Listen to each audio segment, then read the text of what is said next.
Yes, hello everybody.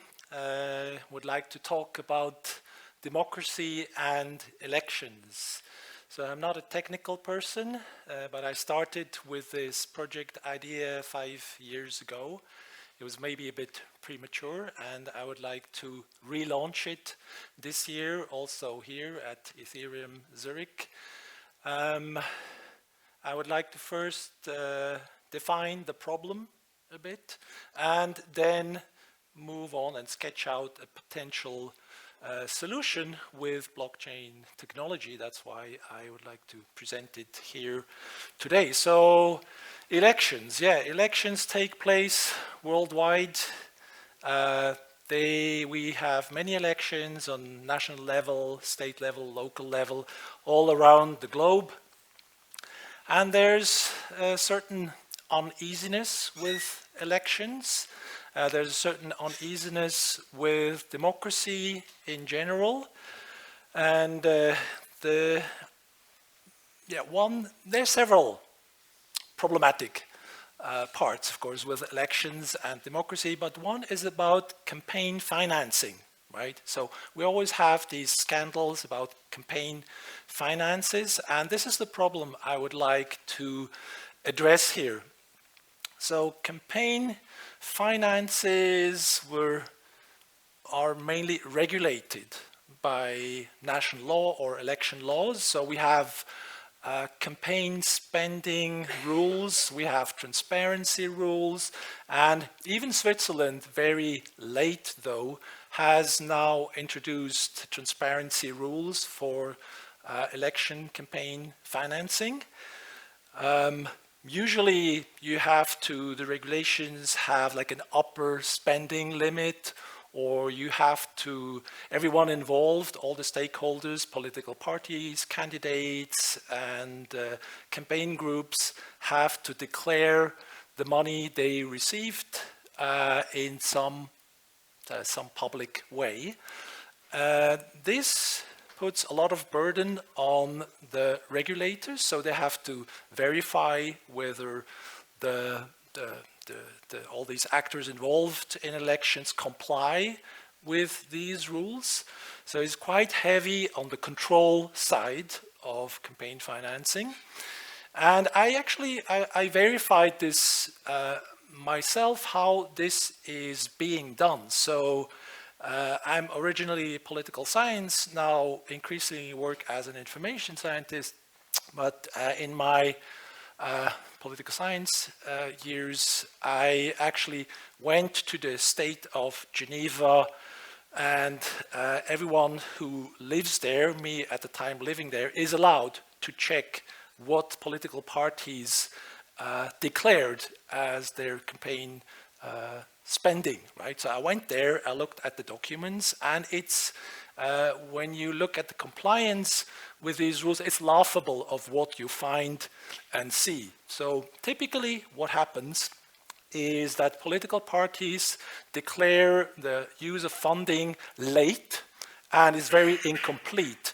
And you also have a very creative accounting going on, like all funding that is declared for a political party is mainly declared by the finance head of the political party. So which clearly is not very legitimate. It certainly happened that the finance person of the political party received money and then declared it instead of someone else. And this is not only the problem in Geneva. Political scientists have studied this problem at length and worldwide. So Pippa Norris, a very well-known political scientist, studied exactly that on an international scale. So for a lot of countries, 45 countries, they studied campaign financing rules and compliance with these rules. The real result is shocking, actually, and their main conclusion was that violation of these rules is the norm, right? So here we have one major problem with elections, which are a very important part of democracies. So if violation of the rules is the norm, we really have a problem. And I think this also backfires. It's also part of the frustration people have with elections and democracies. And increasingly, in the last couple of years, we also move into an era where people with a lot of money have a lot of influence over election results because they are the ones that can finance, donate to the politicians or political parties they like most. Of course, we know this from the US, which is mainly a very prominent case, and we see how much money is being spent. But we can also look at Switzerland here. You might know we have these frequent referendum votes, like it's a bit crazy, 3-4 times a year we have the referendum votes. And this takes money as well. Right? So it's not elections, it's these referendum votes. You can see the pro and the con side, they also spend considerable amounts of money. So if the solution to this problem is regulating more, controlling more, I fear it's not going to do a very good job. So some smart people in the US, maybe mainly legal scholars and economists, came up with the idea to use vouchers to finance election campaigns, right? So you can quickly read here about Lawrence Lessig's idea, and you might think that this is a bit science fiction, using vouchers to finance election campaigns. However, there is one city currently in the US, it's Seattle, that is already using such vouchers. It was a bit difficult at the beginning because they used to send them out in the mail, paper version. It got mixed up with the discounts for pizza and supermarket, and people didn't really find it, lost it, didn't really use it. And it was only donation-based. So what's the main idea about using these vouchers? So for me, it's a way to re-democratize elections. So we give back campaign financing to the people. It's a distributed, decentralized approach to finance elections. So the idea is to give everyone vouchers to individuals. Originally, Seattle, this was done with donations, but now it comes out of the city budget. Of course, this is one of the big looming questions. Where does the money come from? So it's done, currently practiced in one city in the US, but as frequently with democratic innovation, we see this for other democratic innovation features, such as participatory budgeting, for example, started in one city in Brazil, and now it's being done across the globe and is promoted by global organizations. So this idea could take root and travel worldwide because we have elections worldwide, and if people are fed enough with elections and election campaign financing, we might see more Seattles coming down the road. So it seems obvious that vouchers could be coins. We could take this, it's decentralized approach, we could take this to the blockchain. So here is a possible use case scenario to take campaign vouchers to the blockchain. We need someone to emit the coins, right? Somebody needs to, this could be, I think, a legitimate actor to do this on a national level would eventually be central banks. It's all kinds of legal questions. This, by the way, I think this will not happen overnight, but I'm willing to develop this further, and I'm also here today to find people who would maybe join the cause. So in the US, they call it democracy vouchers, could be any other name, and you distribute this to everybody who has the right to take part in an election. And in my use case scenario, you could then do several things with your coins. You could either donate them directly to political parties or candidates, or if you're not so familiar with politics, or even if you hate politics, you think it's a dirty game, I don't want to have anything to do with it, but my neighbor or my uncle or my friend knows much better, you could pass them on to a third person, and then they donate it to a political party or a candidate. The boldest part would even to allow this to go into a market where you could trade those coins, and if you need more, you could buy more also as a political party. If you haven't received enough, you could buy more in a market. But it's all of these parameters here and elements are it's just a big debate starting now. And you would, of course, need to force all other stakeholders that produce services in a campaign, you would need to force them and regulate it in a way that they cannot sell ads, for example, for money. They would need to use the coins, and then they would get it back. So this is a bit the use case scenario. Of course, as I mentioned, there's legal questions. There's technical questions. For example, I would like to see this coin to be anonymous for the first donation. I would like to protect the single citizen who receives a coin, and then the first transaction would be anonymous, technically possible, and it would in a way protect the people so that, like with vote secrecy, you gave your coin to a Liberal Party or a left-wing party, so this cannot be seen in the ledger. It would only go public later on from the second donation onwards, so you have a bit protection for the individual, some kind of secrecy there.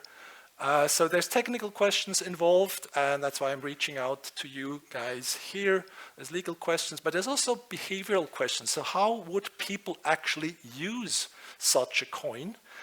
How would they use it? Would they just would they just give everything, the $100 or $50 to their preferred candidate or party? Or do they somehow, is there some inherent sense of justice or fairness that, okay, I cannot give 100 to the same party, I should give something to the smaller guys as well.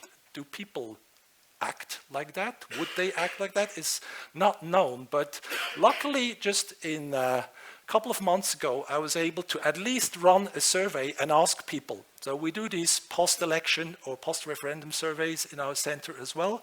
Had a very nice representative big sample, and I asked people this question: how would you use the coin? There's more detail in the data, but here I'm just giving you the overview.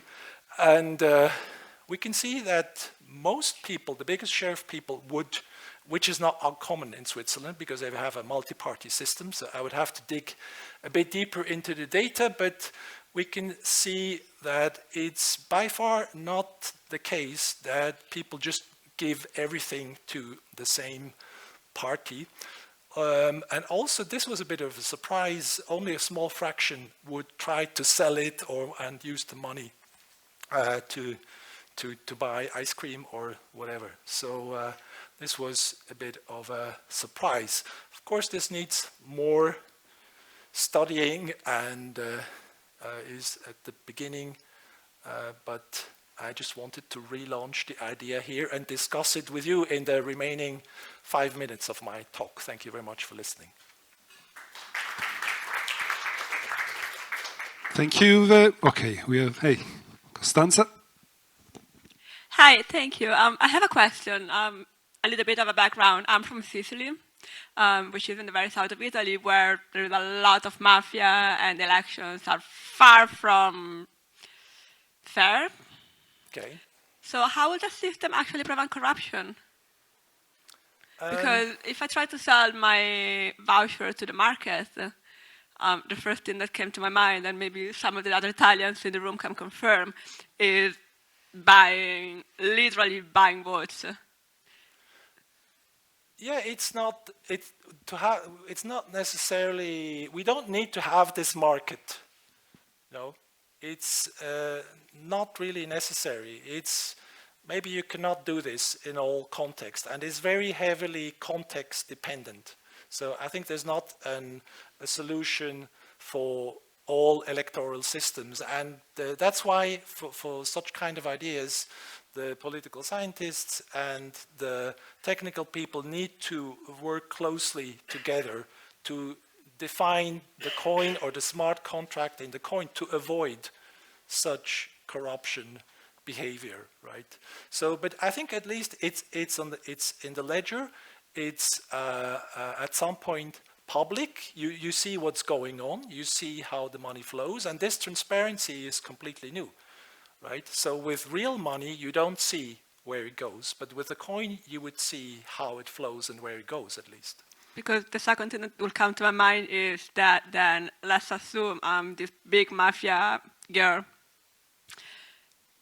like instead of just like, you know, going to people and pointing a gun at them for giving money, I just run for politics and I tell them, well, you need to pay me in this way, so that everything is more legit rather than having to go through money laundering. But it's limited of what you can do with a voucher, right? So those people here, the ones that produce services, also have to be regulated, and you can define in the coin itself who is allowed to receive these coins, right? Of course, you could still have, somebody could pay a premium, right? Like, let's say there's some kind of black market and you would pay more, but again, at least it would go, you would see that there's a huge cluster, there's a person accumulating all the coins, so, and it's transparent. You could address these people at least. So it comes to the public. I will follow up later so that more people can ask questions. Yes. Hi, I'm actually also a political scientist or a political economist, so it talks a lot to where I'm kind of coming from. And I think like one thing is, I think if we like so heavily would regulate the campaign products and services, then I think kind of we don't actually need kind of the unregulated kind of blockchain trust-based technology in the first place. So I think to some extent, if like the general idea of the voucher, I think is great, but I think we need to find a system where we don't actually need that heavy regulation at the end, because otherwise, like there's not the upside is not there. And with that, I also think that if we would just have a voting mechanism for distributing funds to political parties, we actually don't need a token for that, a separate token. We just implement a fair voting mechanism for party financing, and then we see what parties do with that, and we actually don't need to regulate what parties do with the money. There are some transparency stuff for sure, but I think just like this voting mechanism, putting that transparently on chain, and then having like liquid democracy aspects like you introduced and stuff like that is definitely interesting, and I think there's like a design field that is interesting to explore. I'm not convinced about like the market aspect, partly because of the reasons that Constanze said, and then on the end, the heavy regulation part diminishes the positive aspects here, I think. Very quickly, because of time, I guess. So, okay, you don't like the regulation part. No, people in general don't like that. At least the companies that are being regulated don't like that. However, whenever in democracies it's about something crucial and important, we do regulate. We do regulate a lot. If democracy is very important to us, we might regulate also. The ones that make commercial gains in a campaign, in an electoral campaign. So it's up to the will of the people whether they would want to regulate or not. I would not, the other point of the argument, your argument, I would not underestimate the kind of the symbolic nature of this. You are re-engaged in democracy. You get a stake in an electoral campaign. You get coins that you can use. Right, so this is a huge symbolic power, and I think it's also helping to, we have very low turnout rates in elections these days, right? It's going down worldwide. And I think an indirect nice effect of this could be that you are re-engaged, you have a real stake, you have these coins, this could drive up turnout. This is just a hope of mine. Yes? Hi, political scientist in the room. I think it's a bunch of us. I like the idea of, in general, I think it's very interesting to look at the very concrete, real world, let's say, use case. And I know your center quite a bit. So I think it's a great conceptual exercise to do. I think at this point, in the crypto, in the blockchain sector, there's a lot going on with tokenizing and DAOs, etc. And that's a great place to look into already these prototypes, let's say, and look what is happening there before you go and try to implement it into the world in which crypto is probably just seen as something very negative, particularly in the last week. There's been quite a move on that. But see what would happen if you would propose party and candidates and everything within DAO structures and see what happens there before you put it in a sector or in the real world in which there are already these regulations, which basically all of the system that is trying to be built is go beyond national states that are defined in a certain place. We're doing, well, short answer, we're doing that. We have a 3-year DAO project and Democracy Now! So. Okay, I think we have, it's maybe the last one? Yep.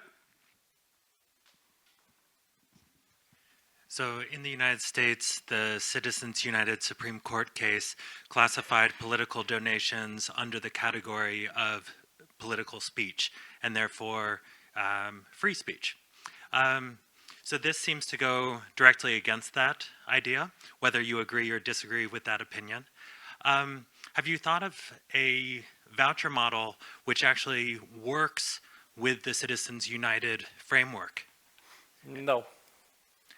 I think it might be possible using like quadratic voting. We could discuss afterwards, but it'd be interesting to look at a hybrid model. Okay, thank you for the input. Okay, thank you very much, Uwe. Big applause.